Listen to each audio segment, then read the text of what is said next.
AP హోంమంత్రి Vangalapudi Anitha, DGP, ఇతర ఉన్నతాధికారులతో ఇవాళ సమావేశం నిర్వహించారు.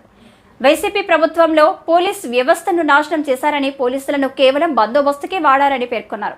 పోలీస్ అకాడమీ, గ్రేహౌండ్స్ అకాడమీ కూడా లేదని, కేంద్రం నుంచి నిధులు వచ్చినా పోలీస్ అకాడమీ నిర్మాణాలు చేయలేదని ప్రశ్నించారు.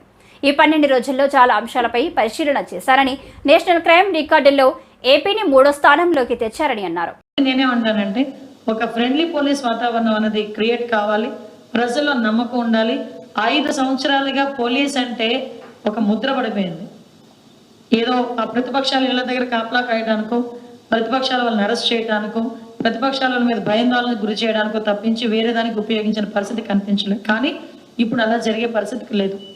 డెఫినెట్గా పోలీస్ డిపార్ట్మెంట్లో రిఫార్మ్స్ అనేవి తీసుకొస్తాం. రాబోయే కాలంలో పూర్తి ఎజెండాతో వీలైతే సెంట్రల్ గవర్నమెంట్లో మన హోమ్ మినిస్టర్ గారిని కూడా కలిసి, డీజీపీ గారు మేము అందరం కూడా కలిసి ఎక్కడైతే మనం ఏ రకంగా చేసుకుంటే డిపార్ట్మెంట్ హ్యాపీగా ఉండాలి, ప్రజలు హ్యాపీగా ఉండాలి, ఈ రెండింటిని బ్యాలెన్స్ చేసుకొని ముందుకెళ్తామని మాత్రం మీ అందరికీ తెలియజేసుకుంటున్నాం.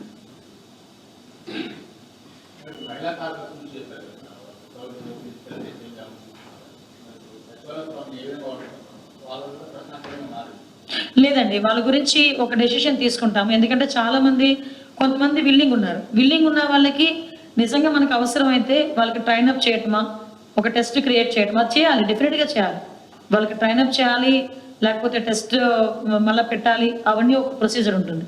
లేదు వాళ్ళు కనుక అన్విల్లింగ్లో ఉండుంటే కనుక ఏదైనా డిపార్ట్మెంట్ వైజ్గా చాలా మంది అందులో ఎంటెక్ చేసిన వాళ్ళు స్మార్ట్ వర్క్ చేస్తున్నారు. వాళ్ళందరినీ కూడా మనం కూడా టేకప్ చేసుకుని మిగతా డిపార్ట్మెంట్స్లో వాళ్ళని ఎలాగ మనం మెచ్ చేయాలన్నది దాని మీద ఒక యాక్షన్ ప్లాన్ ఒకటి తీసుకోవాలి. నెక్స్ట్ కమింగ్ సూన్ కూడా మిగతా ఈ ఇష్యూస్ అన్ని క్యాబినెట్లోకి వెళ్ళాల్సిన ఇష్యూస్ అన్ని కూడా తర్వాత మీతో డిస్కస్ చేస్తాం. యూనిఫామ్ సర్వీస్లోకి తీసుకురావాలంటే ఒక సిస్టమ్ ఉంది కదండి. టెస్ట్ చేయాలి, ఫిజికల్ టెస్ట్, మళ్ళీ రిటర్న్ టెస్ట్ రెగ్యులర్ ప్రొసీజర్లోకి వెళ్తుంది. కాకపోతే దానికి ఎలా చేయాలనేది ఒకసారి మనం డీజీపీ గారితోనే, సెక్రటరీస్తో ఒకసారి కూర్చొని మాట్లాడి అప్పుడు ఒక నిర్ణయం తీసుకోవచ్చు. కానీ వాళ్ళకైతే అన్యాయం అయితే జరగదు, అదైతే అన్యాయం అయితే జరగదు.